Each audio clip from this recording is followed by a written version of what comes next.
Hello, and welcome back to a special edition of the Rocket Sports Report. As always, I'm Cody Nespor. And I'm Jordyn Bennett. This week we have our first guest, Mr. Ryan Thompson. Ryan is our Athlete of the Month over at the Rocket. Ryan is a distance runner who has broken records. Yeah, Ryan, I had a long list of your accomplishments from this year ready to read off, but at about 2:30 this afternoon, the PSAC account tweeted out that you've been named the Indoor Athlete of the Year.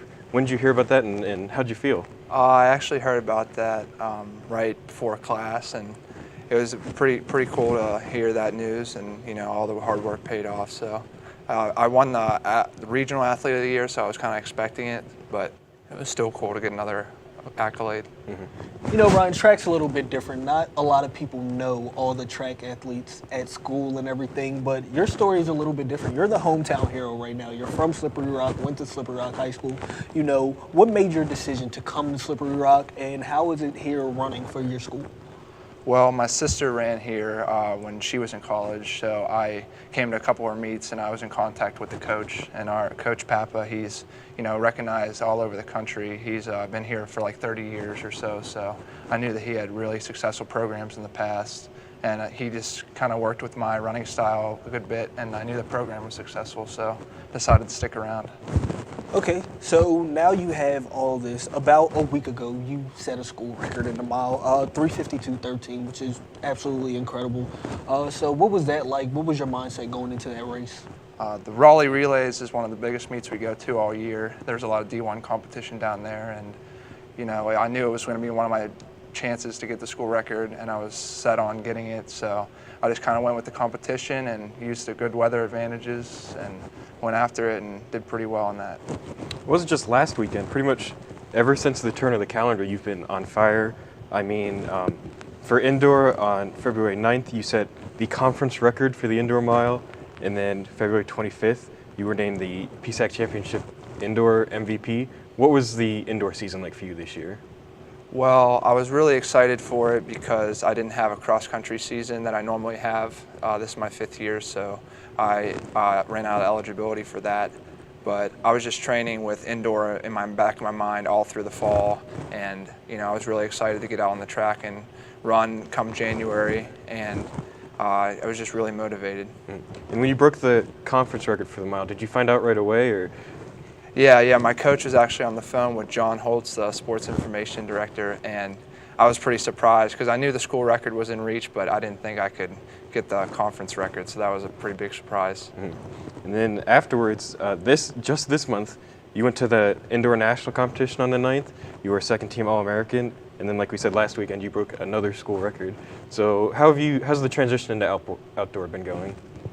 It's a lot more smoothly than I thought because usually there's a little bit of downtime, but I went straight from nationals to the spring break competition, so straight into the outdoor season.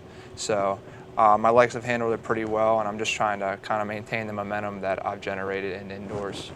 Okay, so you're coming in hot. We just talked about a lot of your accolades, all region, all conference, all American, and now a school record, and there's still an entire outdoor season that's left. So what do you expect to come for the rest of the season? Well, I'd like to get the all-time conference record in the 1500 as well. That's in 2 weeks. We go to Bucknell, so there'll be some more Division I competition where we run against Penn State and some guys from there, and even some professionals. But I just like to be first-team All-American this time in the outdoor season and get back to nationals in Bradenton, Florida. So that'd be nice to go down there in May. Okay, yeah. So we talked a little bit before we started the show and everything, and you are a May graduate. So what are your plans after this season is over and once you walk across that stage? Well, I have an internship with AK Steel in Butler for safety management, and hopefully get a job with them afterwards. But I hope to continue my running after I'm done here, so maybe join a running club or something like that, just because I'd like to break 4 minutes in the mile before my career's over, so it'd be a pretty cool accomplishment. Stepping away from the track, what are some of the things you like to do?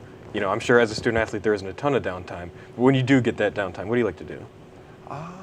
Well, I'd like to stay really active. My coach got me into mountain biking, so there's some really cool trails on campus here actually, and we ride that sometimes in between workouts and everything where I don't have a risk of getting hurt, but I used to play basketball in high school, so I go down to the rec center and play every now and then.